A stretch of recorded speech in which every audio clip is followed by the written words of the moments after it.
안녕하세요. 사람과 사람 사이 인연에 울고 웃었던 남자입니다. 사람은 살면서 많은 감정을 느낍니다. 재미있는 방송을 보며 배꼽이 빠지게 웃기도 하고, 슬픈 영화를 보며 눈물 콧물을 다 흘리기도 하고, 막장 드라마 같은 것들을 보며 화가 나서 분노하기도 하죠. 그런데 전 오직 사람 사이의 기묘한 인연 하나로 다양한 감정을 느낄 수 있다는 걸 최근에 알게 됐습니다. 오늘 제가 겪은 이야기들을 많은 분들에게 들려드리고 싶어 이렇게 사연을 보내봅니다. 어릴 적 저희 아버진 경찰이셨습니다. 그것도 질 나쁜 범죄자들을 잡아들이는 강력계 형사를 하고 계셨어요. 피부도 하얗고 몸도 약해서 매철마다 알레르기며 감기를 달고 사는 저와는 다르게 아버지께선 항상 단단한 몸을 유지하고 계셨습니다. 자, 태진아, 아빠 팔 한번 만져봐라. 엄청 단단하지? 우와, 아빠 완전 멋있다. 돌덩이 같아. 벌어진 어깨에 다부진 팔 근육, 군살 하나 없이 건강함을 자랑하는 아버지를 저는 항상 멋지다고 생각했어요.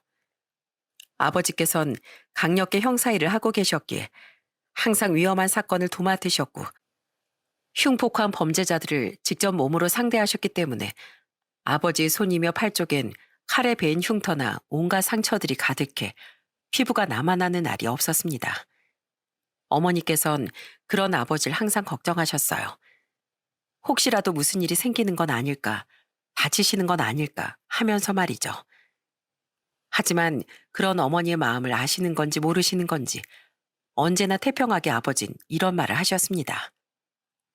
여보, 이거 봐봐. 그만큼 내가 몸 안 사리고 나쁜 놈들이랑 몸을 불살라가면서 싸웠다 이 말이지. 어때? 당신 남편 좀 멋지지 않아? 멋있긴 무슨, 몸에 상처 생기는 게 뭐가 좋다고. 철 좀 들어, 철 좀. 속상한 사람 마음은 생각도 않고 상처를 보란 듯 자랑하시는 아버지 때문에 어머니는 항상 짜증을 부리셨지만 그래도 그 속엔 항상 걱정이 묻어 있었습니다. 저 또한 다친 채로 오는 아버지가 걱정이 됐어도 나쁜 범죄자들 잡는 아버지가 자랑스럽기도 하고 멋지기도 했어요. 나도 언젠가 아버지 같은 어른이 될 수 있을까라는 생각이 들기도 했죠. 성격이 호쾌하신 아버지와 활발하신 어머니의 성격과는 다르게 저는 꽤나 소심한 편이었습니다. 게다가 남자치곤 덩치가 매우 왜소한 편이었기에 남자 아이들 사이에선 놀림감 타겟이 되기 딱이었죠. 이를테면 종이를 접어서 저의 머리 쪽을 겨냥한다든지 교과서를 던진다든지 하는 것들 말입니다. 저는 그런 행동들을 당하면 항상 울먹거리며 아이들에게 작게 소리쳤어요. 얘들아, 그만해. 야, 그만 울어라. 남자가 그렇게 자주 울어서야 되겠냐? 게다가 나중엔 무더위에 상해버린 우유를 제 가방에 몰래 넣어놓고선 실수로 밟은 척 제 가방 안에서 터지도록 만들어 놓는다든지 이런 악질적인 장난들을 당하고서도 저는 찍소리 하나 못한 채로 그저 당하기만 하고 살았습니다. 당시엔 저보다 덩치도 크고 목소리도 큰 아이들이 정말 무서웠거든요. 솔직히 마음 같아선 100번이고 1000번이고 맞서 싸워야지 하고 생각했지만 그게 말처럼 쉽지가 않더라고요.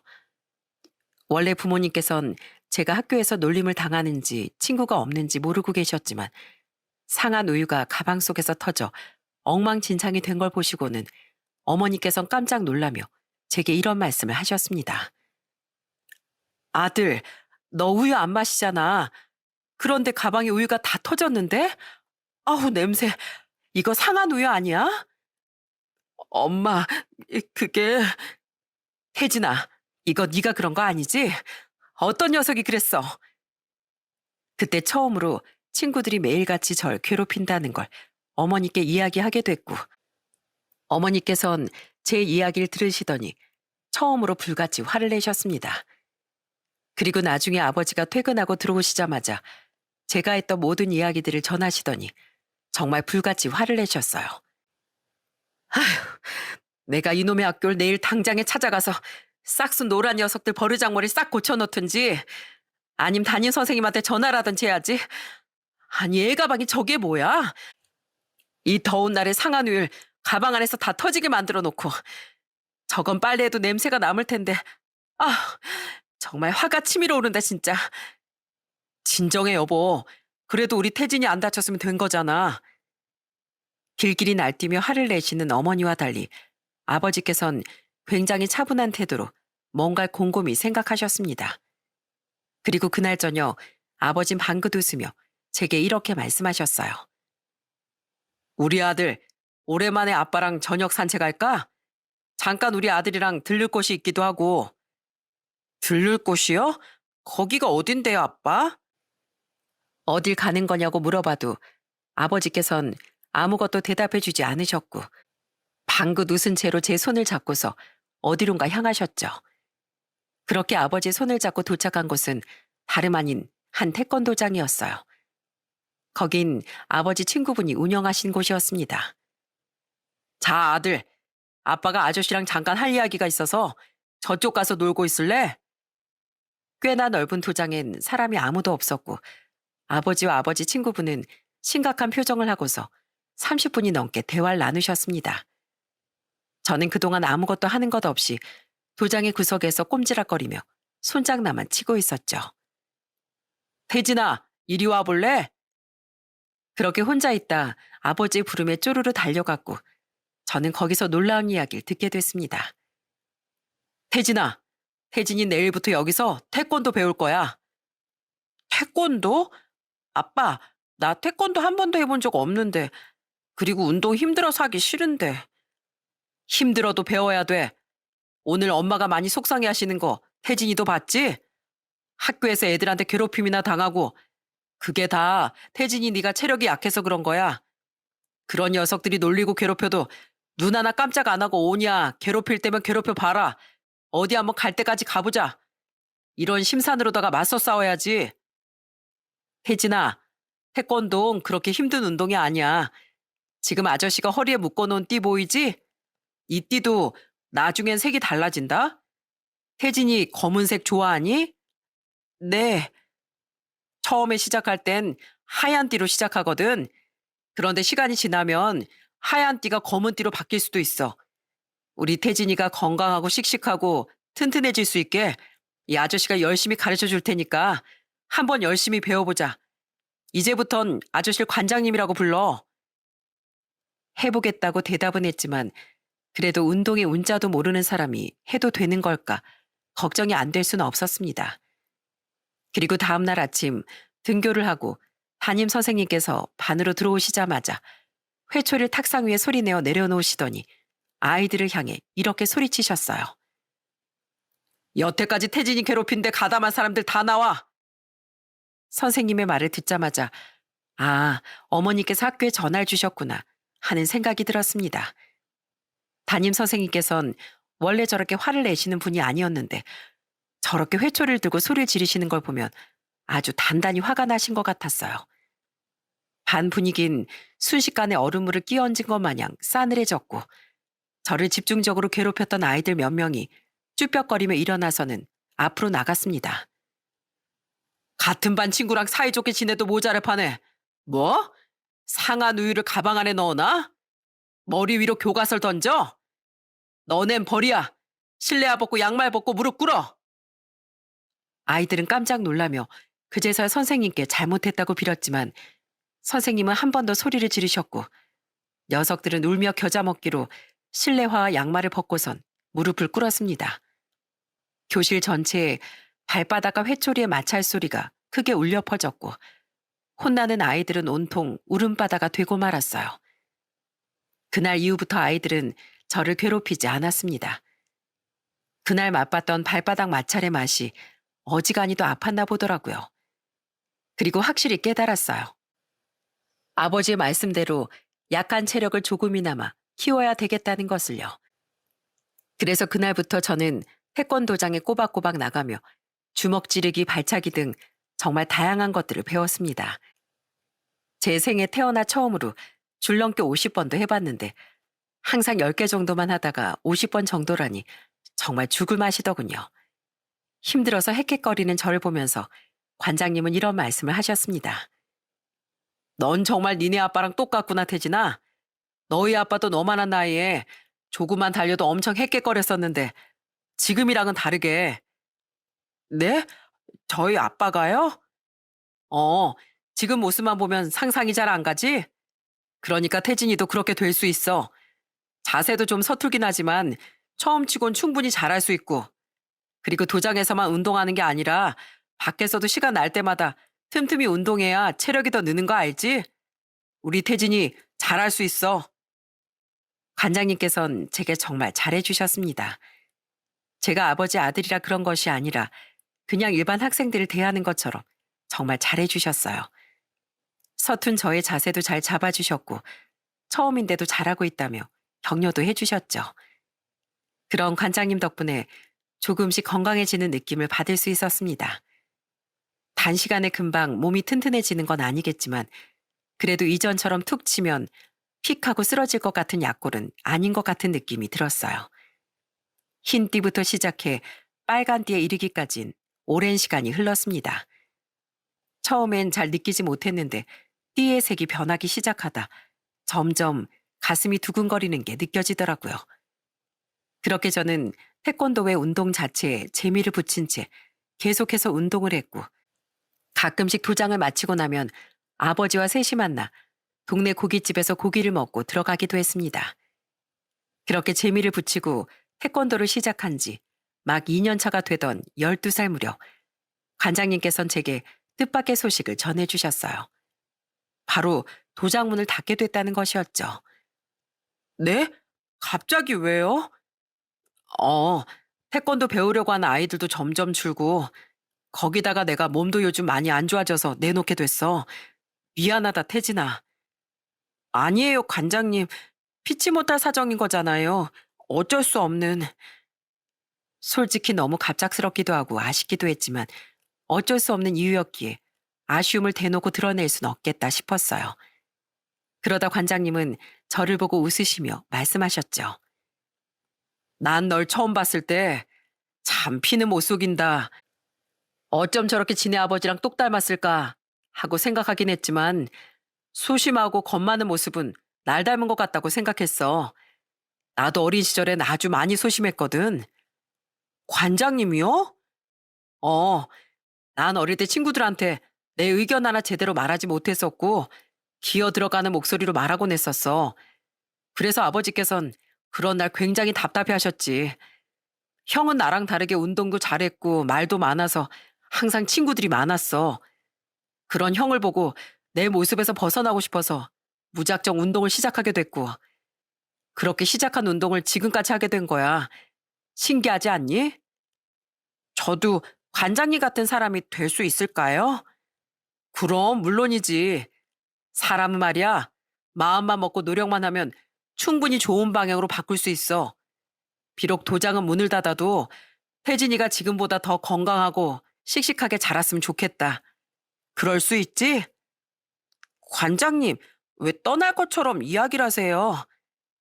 어, 도장 정리하면서 이 동네에서도 떠나게 됐거든. 너희 아버지랑도 오늘 저녁에 따로 인사하기로 했어. 에이, 그래도 가끔 놀러 오시면 되잖아요. 나중에 시간 되거든 꼭 태진이 보러 놀러 올게. 그땐 얼마나 달라져 있는지 볼 테니까 꼭 열심히 운동해야 된다.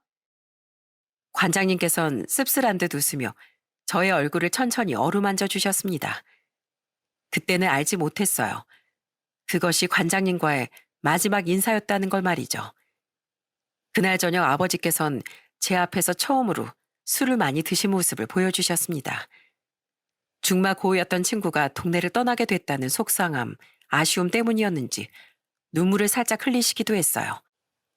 저는 다가가 아버지의 눈물을 닦으며 위로해드리고 싶었지만 언젠가 남자의 눈물은 모른 척을 해줘야 한다는 아버지 말씀이 기억나 굳이 다가가지 않고 모른 척 지나쳤습니다.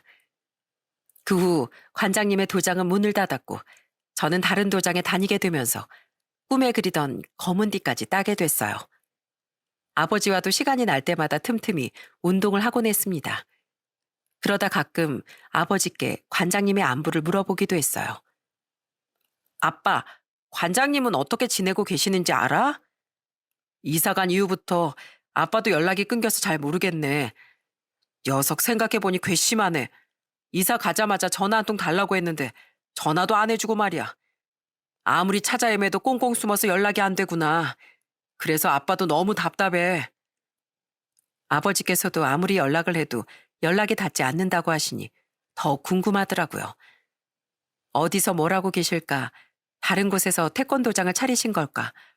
몸은 좀 괜찮아지셨을까? 그래도 모쪼록 행복하셨으면 좋겠다고 빌었습니다. 중학생이 되니 확실히 이전과는 다르게 키도 훅 크게 됐고 덩치도 커지는 등 신체적 변화가 나타나기 시작하더라고요. 예전보단 체력도 나아지고 괜찮아지다 보니 새로운 장래희망도 생기게 됐습니다. 그건 바로 경찰이라는 꿈이었어요. 어린 시절부터 동경하던 아버지의 꿈을 나도 따라 걷자 하고 마음을 먹게 됐습니다. 그리고 부모님께 말씀드렸더니 어머님께선 단박에 반대를 하시더군요. 태진아, 아버지가 얼마나 힘들게 일하시는지 보고 자랐으면서 그런 소리가 나오니? 경찰이라는 게 결코 쉬운 게 아니야. 몸도 정신도 얼마나 힘든데. 아직 나이가 어리니까 천천히 생각해봐. 세상엔 편하게 일할 수 있는 직업도 많아. 아빤 찬성이다. 내가 경찰을 해보니까 확실히 내가 살아있다는 걸 느끼게 되더라고. 엄마 말대로 절대 쉽지 않은 직업이고 또 다칠 땐 크게 다칠 수도 있고 몸도 마음도 많이 힘들어지는 직업인 것도 맞아. 그래도 그만큼 또 보람찬 일이기도 하지. 아빠는 우리 아들이 뭘 하든 응원해줄 자신이 있다. 그러니까 앞으로 천천히 더 신중하게 생각해봐. 지금은 중학생이라서 그럴지 몰라도 또 고등학교에 들어가면 마음이 언제 어떻게 바뀔지 모르니까.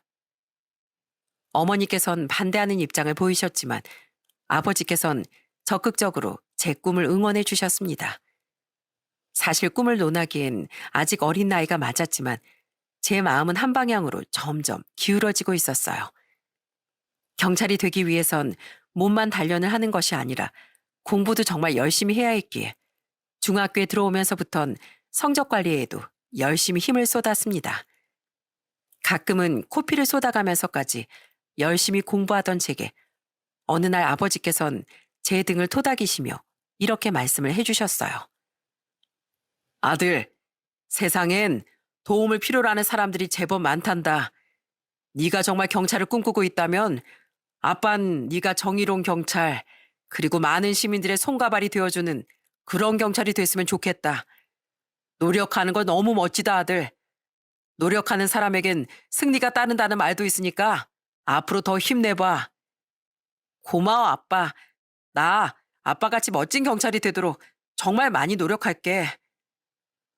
그렇게 공부도 열심히 하고 운동도 열심히 하고 14살 때부터 시작해서 19살 때까지 오직 경찰이 되겠다는 일념 하나로 열심히 살아온 결과 저는 서울에 있는 대학의 경찰학과에 입학할 수 있었습니다. 비록 꿈꾸던 경찰대학은 아쉽게도 떨어지게 됐지만 그래도 두 번째로 지망하고 있었던 대학에 붙게 되어 기분은 좋더라고요. 대학에 들어와 원하던 공부를 하는 것, 꿈에 한 발짝 가까워지는 기분이 들어 너무 행복한 하루하루를 보냈습니다. 그리고 그 넓디 넓은 많은 청춘들이 꽃을 피우는 캠퍼스에서 지금의 아내를 만나게 됐죠. 아내는 간호학과에 다니는 사람이었는데 참 맑고 순수한 사람이었어요. 아내와 처음으로 데이트를 한 날은 아직도 잊지 못합니다. 와, 첫눈에 반한 사람을 이렇게 마주보고 있다는 것 자체가 제겐 굉장히 꿈 같더라고요. 떨리는 마음으로 가볍게 대화를 나눴는데 생각보다 아내와 잘 맞는 게 많은 겁니다. 예컨대 좋아하는 텔레비전 프로그램이라든지 밤마다 듣고 자는 라디오 같은 것들이 같았고 꿈꿔왔던 이상형이 서로 딱 맞아 떨어지더라고요. 저는 순수한데 듬직한 사람이 좋아요. 키도 적당히 크고 덩치도 적당히 큰 제가 편하게 기댈 수 있는 사람이면 좋을 것 같아요. 저는 눈이 맑고 빛나는 사람이 이상형이에요. 키는 조금 아담한 정도면 제일 좋고요. 처음 보는 사람이었음에도 불구하고 아내는 저와 굉장히 자연스럽게 대화를 잘해줬고 저도 아내와 대화를 하는 게 전혀 불편하지 않았습니다. 그렇게 저희는 그날 이후부터 가까운 친구 사이가 됐고 오다 가다 자주 마주치면서 인사도 하고 시간이 맞으면 같이 밥도 먹으면서 물 흐르듯 가까워지게 됐어요. 그러다 한 달 정도 지난 후 친구 그 이상의 관계로 발전을 할 수 있었습니다. 네, 바로 꿈에 그리던 아내와 연애를 시작하게 된 것이었죠. 원하는 대학에 입학을 하고 첫눈에 반한 상대와 사랑을 시작하고 성인이 된 이후부터 제 인생엔 꽤 좋은 일들만 가득 생겨나더라고요. 이렇게 좋은 일이 있을 때마다 저는 종종 관장님을 떠올리곤 했습니다. 어쨌든 소심한 성격에 할 말도 제대로 하지 못한 채 살아왔던 제가 여기까지 올라온 것은 관장님 덕분이기도 했으니까요. 그리고 몇 년 후 저는 아버지를 통해 그토록 궁금해하던 관장님의 소식을 들을 수 있었습니다. 태진아, 너와 아빠랑 장례식장에 좀 다녀와야겠다. 네? 장례식장이요? 누가 돌아가셨어요? 너 태권도 관장님 기억하지? 아빠 친구. 그놈이 세상을 떠났단다. 무정한 자식 같으니라고. 살아있을 땐 전화 한 통 안 하더니 죽어서 이렇게 연락을 주는구만 그래. 심장이 철렁하고 보이지 않는 저 아래까지 뚝 떨어지는 듯한 느낌을 받았습니다. 그토록 보고 싶어 했고 생각해왔던 관장님이 돌아가셨다니 믿기지가 않았고 꿈 같았어요. 분명히 어딘가에서 잘 지내고 계실 거라 생각했는데 돌아가셨다는 소식을 들으니 마음이 정말 좋지 않더라고요. 그날 저녁 저는 아버지의 차를 타고 관장님의 장례식장으로 향했습니다. 그래도 생각보다 그놈 오래 살았어. 나랑 마지막으로 만났을 때 오래 살아봐야 1년이라고 했는데 벌써 그놈이 이사를 간 지가 10년이 훌쩍 넘었으니 더 오래 살다 간 셈이네. 관장님 어디 편찮으셨어요? 저한텐 아무 말씀도 안 해주셨었는데. 너한텐 이야기하지 말라고 했어. 괜히 어린 마음에 놀란다고. 그때 말하길 혈액암이라고 하더라고.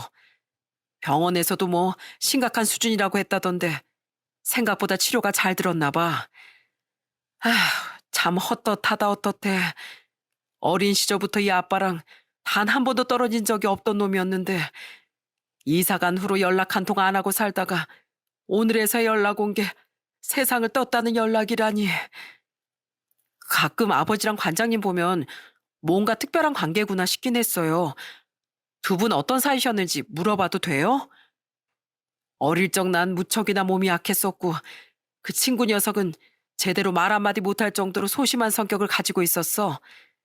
같은 반이 되어도 서로 있는 둥 없는 둥 대면대면하게 지냈었는데 가까워진 계기가 하나 있었지. 그게 뭔데요?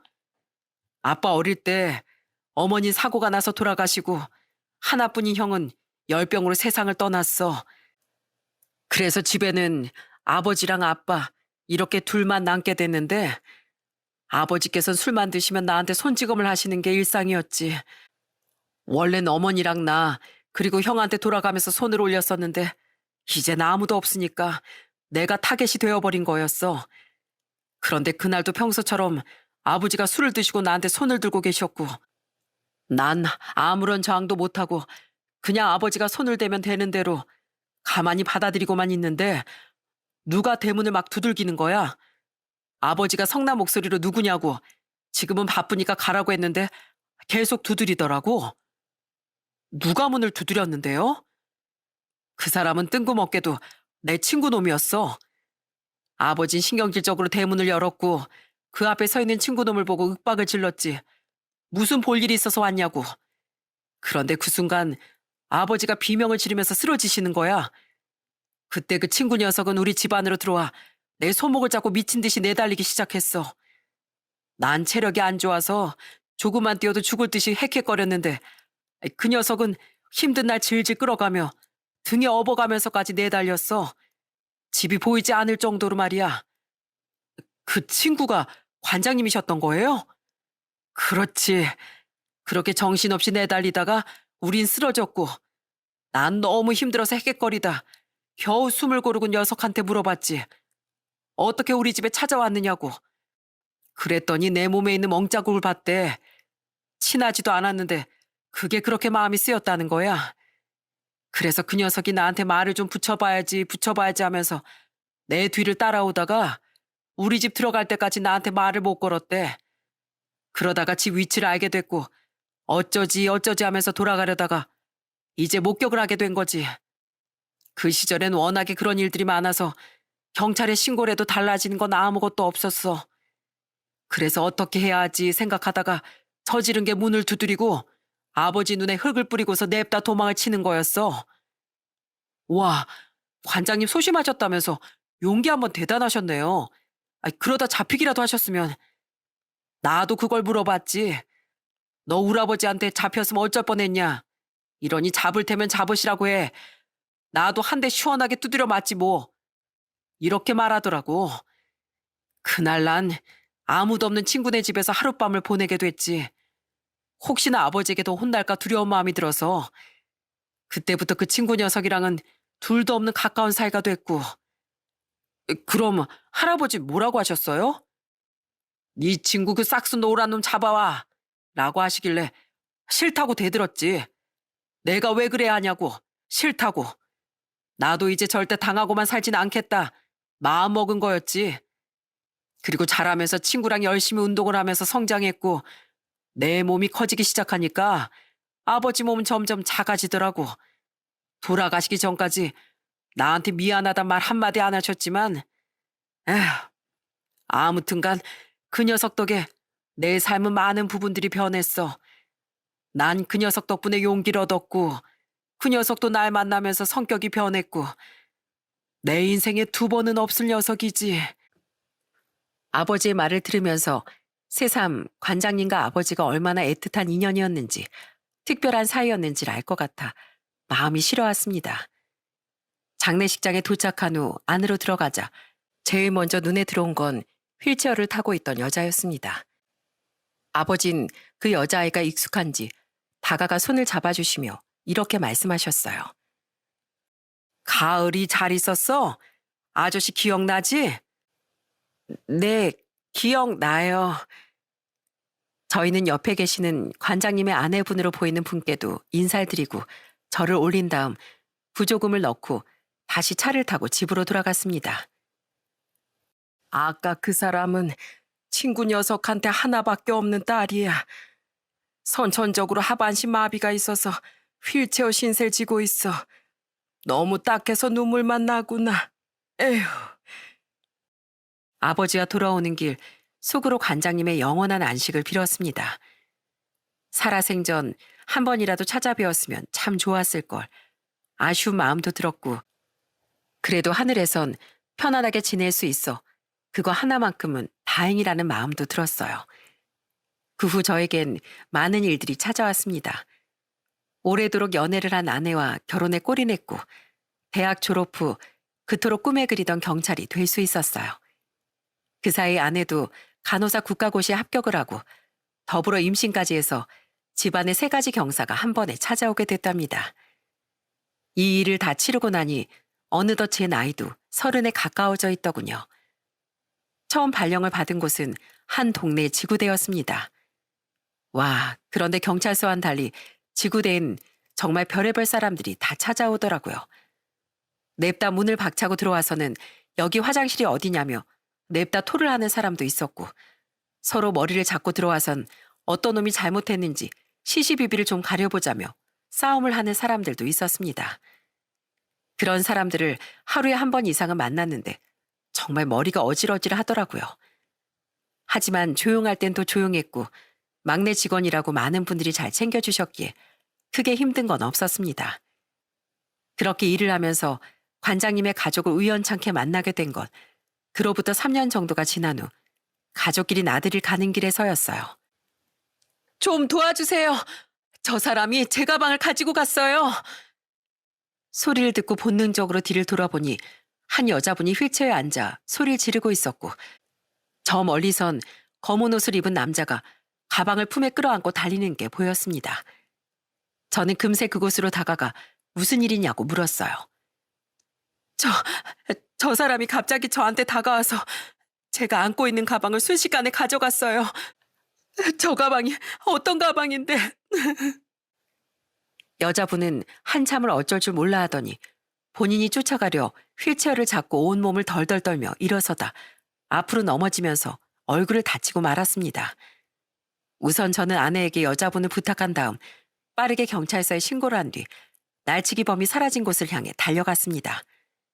그런데 가방을 들고 튄 그놈 진짜 체력이 저질인 것 같더라고요. 얼마 가지도 못해서 골목길에 기대어 헥헥거리고 있는 겁니다. 야, 도둑질 아무나 하는 줄 알아? 너같이 비리비리한 놈들은 뛰어가봤자 벼룩이야. 어딜 깜냥도 안 되는 게 콱. 그놈이 가져간 가방을 빼앗아 메고 목덜미를 잡고 질질 끌고 나오자마자 마침 타이밍 좋게 경찰차가 지나가길래 곧바로 날치기 범을 넘겨주고선 가방을 들고 다시 그 자리로 후다닥 달려갔습니다. 다행히 저희 아내가 가방에 구급의약품을 항상 챙기고 다닌 덕에 얼굴에 생긴 상처는 다 처치가 됐더라고요.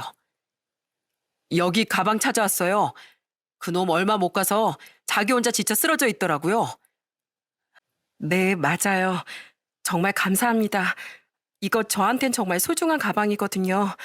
감사합니다. 여기에 저희 전 재산 70만 원이 있었어요. 이 돈 없으면 엄마와 전 굶어 죽었을지도 몰라요. 정말 감사합니다. 여자분은 가방을 받고서 소중한 듯 꼭 끌어안더니 눈물을 글썽거렸습니다. 초라한 모습으로 가방을 든 그 여자를 보고 전 두리번거렸어요. 꼭 어디선가 본 것 같은 얼굴이었죠. 그리고 혹시 보호자가 없나 싶은 마음에 두리번거리던 그때였습니다. 가을아, 거기서 뭐하고 있어? 가을이라는 이름을 부르며 저 멀리서 아주머니 한 분이 후다닥 달려오시는 겁니다. 가을, 굉장히 익숙한 이름, 한 번쯤 들어본 이름인데 어디서 들어봤더라? 생각을 하다가 점점 가까워지는 아주머니 얼굴을 보고서 저는 정말 깜짝 놀라 소리를 지를 뻔했습니다. 뭐야 당신? 왜 그래? 그 아주머니와 휠체어를 탄 여자분은 바로 관장님의 아내분과 딸이었던 겁니다. 한 번밖에 스쳐가듯 보지 못했지만 가을이란 이름을 가진 휠체어를 탄 여자, 그리고 장례식장에서 봤던 아내분의 얼굴과 닮아있는 아주머니, 그걸 보고서 알아볼 수 있었습니다. 너 얼굴이 왜 그래? 다쳤어? 무슨 일이야? 엄마, 아까 어떤 나쁜 놈이 내 가방을 훔쳐갔었는데 여기 이분이 가방 찾아주셨어. 어머, 그런 일이 있었어? 아이, 감사합니다. 정말 감사합니다. 저희가 행색이 이래서 뭐 어떻게 살을 해드려야 할지. 아닙니다. 제가 경찰이라 당연히 그런 놈들을 보면 못 참죠. 해야 할 일을 한 것뿐입니다. 그런데 혹시 예전에 한동체육관 운영하셨던 관장님 아내분이랑 따님 맞으시죠? 저 관장님 제자예요. 장례식장에도 갔었는데 저 기억 안 나세요? 제가 지켜보다 아는 척을 하자 아주머니의 눈이 휘둥그레지더니 이내 제 시선을 쓱 피하고선 여자분의 휠체어를 잡고서 이렇게 말을 하셨습니다. 얼굴 보니 기억이 날 것도 같네요. 우리 딸 가방 찾아준 건 고마워요. 근데 더 많은 거 물어보지 않았으면 좋겠어요. 가을아, 가자.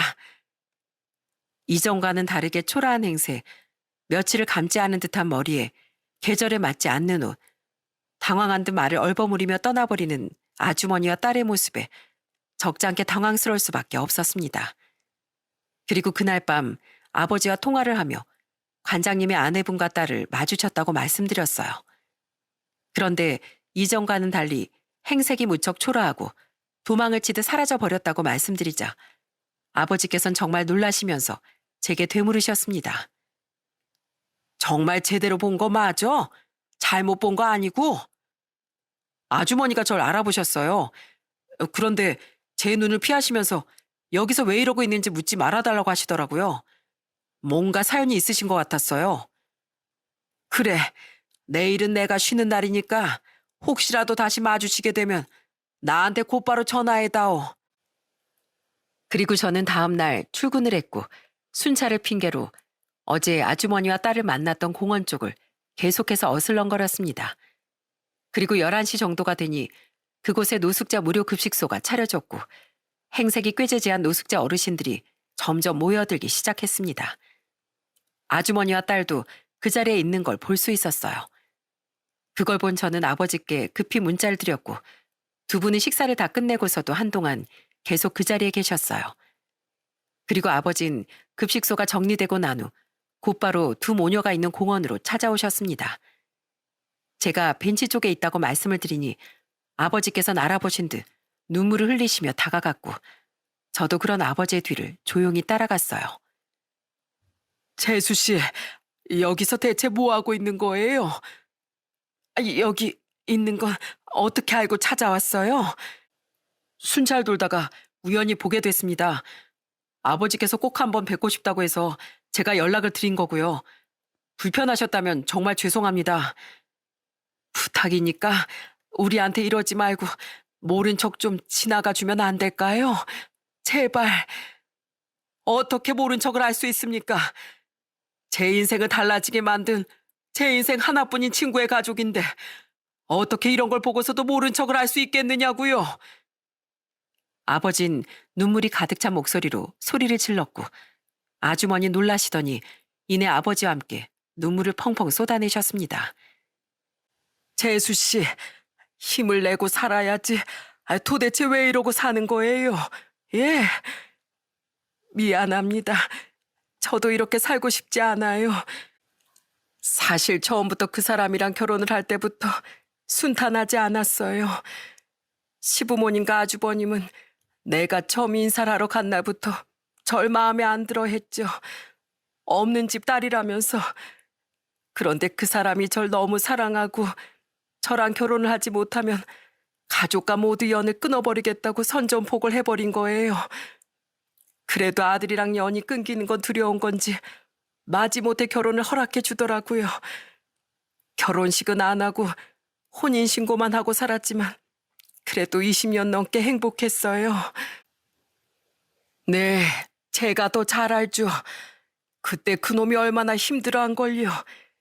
그래도 꿋꿋이 이겨내며 잘 살았는데 나쁜 병에 걸려버렸으니 전 지금도 너무 마음이 아픕니다. 그런데 남편이 세상을 떠나고 나니까 그제서야 완벽하게 본성을 드러내더라고요. 시모가 그러는 거예요. 남편이 모아둔 돈, 남편 앞으로 해둔 보험금 싹 다 달라고. 전 절대 싫다고 했죠. 그 돈을 내가 왜 주냐. 보험금은 내 남편 목숨값이고 집을 내놓으면 우린 당장 어디에서 사느냐고. 그리고 남편이 모은 돈은 진즉에 병원비 약값으로 다 써버린 지 오래고 보험금만큼은 절대 못 준다고. 필사적으로 그 돈을 지켰어요. 부조금도 자기네들이 전부 다 가져가면서 보험금까지 달라고 하는 건 정말 파렴치한 같은 짓이잖아요. 아니, 어떻게 가족이란 사람들이 돈부터 달라는 말을. 저희는 태권도 도장 정리하고 이사 오면서 반 지하에서 살게 됐어요.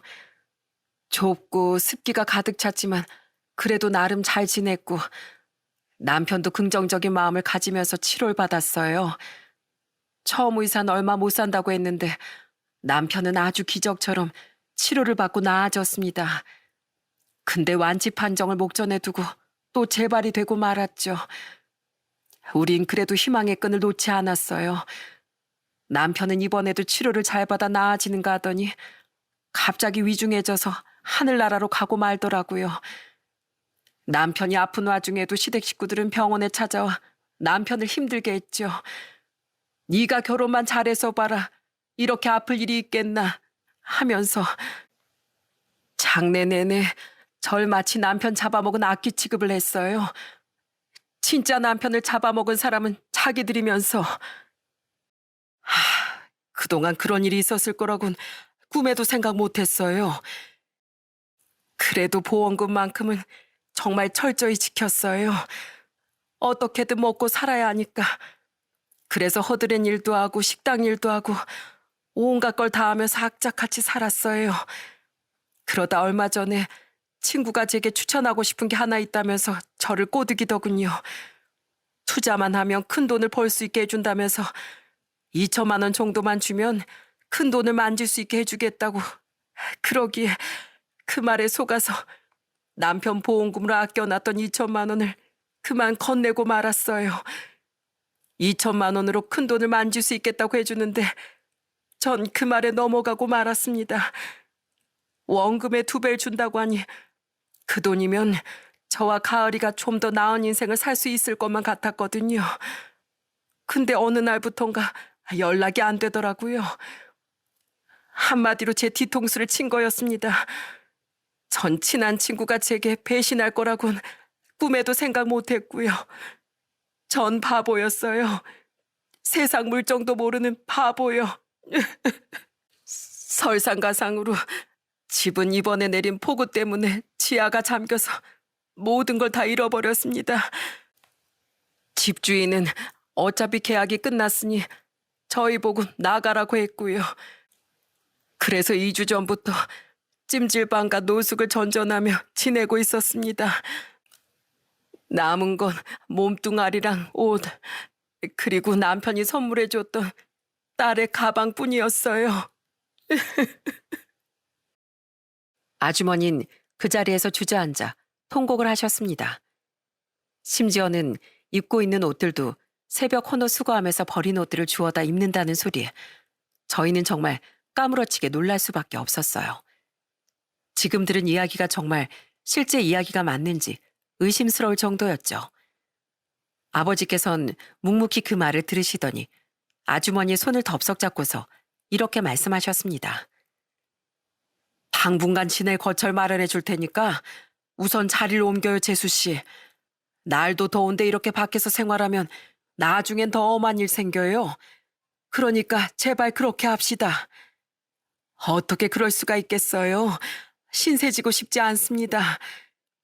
제가 친구놈 덕분에 인생 바뀐 거 생각하면 그 정도는 아무것도 아니에요. 친구 녀석 덕분에 제 아들도 인생이 달라질 수 있었고요. 그러니까 그렇게 하세요. 그게 하늘에서 지켜보는 사람 입장에서도 훨씬 마음 편할 테니까.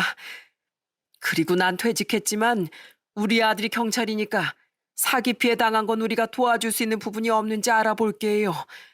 그러니 제발 제 호의를 거절하지 말고 받아주세요. 결국 아버지의 말에 두 분은 근처 원룸에 자리를 잡았고 그날부터 저와 아버지는 사기 피해 보상을 받을 수 있는 방법에 대해 백방으로 알아봤습니다. 어떻게 해서든 시간이 조금 오래 걸린다고 하더라도 도울 수 있는 방법이 없을까 했는데 다행히 사기 피해 구제 제도가 마련이 되어 있어 그 부분에 도움을 받아보기로 했어요. 그리고 이 얘기를 어머니와 아내에게도 말했고 혹시 옷가지 같은 것들을 좀 사서 챙겨줄 수 있겠느냐 부탁했더니 흔쾌히 알았다고 하더라고요. 아무래도 같은 여자라 이런 부분을 좀 더 세심하게 챙길 수 있지 않을까 싶어서였어요. 어머니와 아내는 옷과 함께 반찬이나 마실 것, 그리고 필요한 가재도구 같은 것들도 함께 챙겨서 그곳으로 가져다 주셨습니다. 두 분이 원룸에서 지내시는 동안 저희 식구는 두 분을 위해 정말 사소한 부분들까지도 도움을 드렸어요. 이전보단 조금 더 행복하게 잘 지낼 수 있길 두 손 모아 바라면서 말이죠. 그리고 시간이 지나 아주머니께선 피해액을 그대로 돌려받으실 수 있었습니다. 범인을 잡았냐고요? 다행히 범인들은 잡았지만 안타깝게도 이미 돈들은 허공에서 사라진 상태였습니다. 아버진 아주머니께서 기대를 많이 하고 계실 텐데 도움을 드리지 못했다며 소주잔을 빈속에 연거푸 마셨습니다. 가슴이 아프구나. 정말 도와주고 싶었는데 내 능력이 이것밖에 안 되다니. 아버진 최선을 다하셨잖아요. 나쁜 놈들이 마음먹고 사기치는데 그걸 어떻게 이길 수 있겠어요. 그리고 콩밥 먹게 했으니까 그나마 다행이라고 생각해요.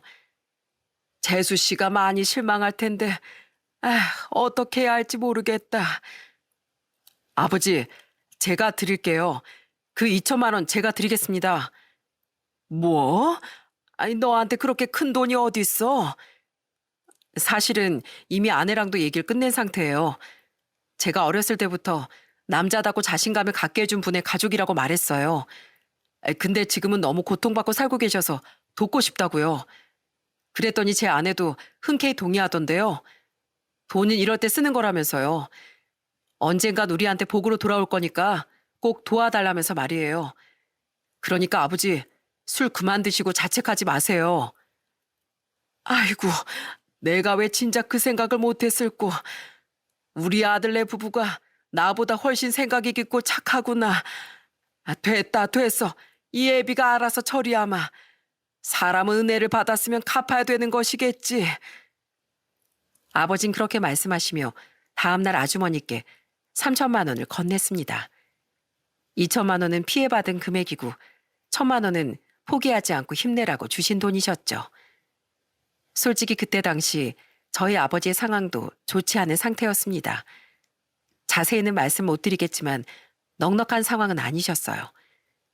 하지만 아버지는 오랜 친구의 가족들을 끝까지 외면하지 않으셨습니다.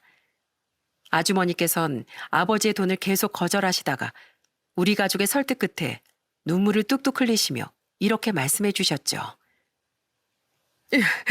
정말 감사해요. 저희가 이런 돈을 받을 자격이 있는 건지, 이렇게 온 가족이 저랑 저희 딸 하나 돕겠다고 이렇게 손 내밀어 주고 도와준 거 저 죽어서도 잊지 못할 겁니다. 정말로요. 저희가 은혜 입은 거에 비하면 이 정도는 그냥 당연히 해드려 하는 일이었어요. 우린 누구보다 특별한 인연을 가지고 있는 사이잖아요. 앞으로 힘들거나 어려운 일이 있으면 꼭 연락 주세요. 언제든지 달려와 도와줄 수 있는 부분들은 모두 도울 테니까요. 그 이후 아주머니와 따님은 저희 동네와 가까운 동네로 아예 이사를 오게 됐습니다. 아버지 어머니께서 나라에서 시행하는 임대주택을 알아봐 주셨고 나라에서 도움받을 수 있는 복지들을 전부 세세하게 도움받을 수 있도록 해주셨거든요. 그리고 아버지 어머니께선 수시로 방문하며 반찬거리며 이것저것들을 챙겨주고 계십니다. 그리고 가을인 원래 특수학교를 졸업한 후로 취업도 못하고 계속해서 바깥 생활을 했었다고 해요. 그런데 이사를 오고부턴 복지센터를 다니게 됐고 그곳에서 진행하는 재활 프로그램을 통해 이제는 조금씩 재활 훈련을 하고 다닌다고 하더라고요. 어두웠던 두 분의 표정에 생기가 띄어서 얼마나 기분이 좋은지 모릅니다. 민중의 지팡이가 되겠노라는 꿈을 진짜로 이룬 것 같은 기분도 든달까요? 그리고 한 번은 다 같이 관장님이 잠들어 계시는 앞골당으로 가서 인사를 드리는 날도 있었습니다. 아버진 관장님의 사진을 옷소매로 닦아주시면서 이렇게 말씀하셨어요. 이놈아, 놔두고 먼저 가니까 편안하냐? 이 매정한 놈. 우리 인생은 이렇게 하나같이 다 바꿔줘 놓고서 정작 우리한텐 그 은혜 갚을 시간도 안 주고 말이야. 그동안 하늘에서 걱정 많았지? 이젠 걱정하지 말고 마음 편히 푹 쉬어. 재수 씨랑 가을인 우리가 잘 돌보고 있을 테니까. 친구야, 사랑한다. 한동안 앞도 보이지 않는 어둠 속을 걸으며 어떻게 살아나가야 하지 많은 고민을 하셨을 아주머니와 가을인. 지금은 다행히 행복이란 이름 아래 잘 지내고 있습니다. 그날 그 광경을 목격하지 않았더라면 어떻게 됐을까? 아마 지금까지도 이 무더운 날 길거리를 전전하며 살고 계시지 않았을까 하는 생각도 들지만 그래도 이젠 아무런 고민 없이 잘 지내고 있어 참 다행이라는 생각만 듭니다. 세상엔 이렇게 이어지는 관계도 있구나 싶어 새삼 신기함을 느끼게 되는 요즘입니다. 더불어 지금 제 옆에 있는 사람들에 대한 소중함도 깨닫게 됐어요. 세상의 모든 연은 돌고 돈다고 합니다. 지금은 아쉽게 헤어졌지만 언젠가 억겁의 시간이 지나 다시 만나게 될지도 모를 일입니다. 그러니 옆에 있는 모든 사람들을 소중히 하는 삶을 살아가길 바라는 마음을 담아 이렇게 사연을 보내게 됐습니다. 저의 이야기는 여기까지입니다. 끝까지 들어주셔서 진심으로 감사합니다.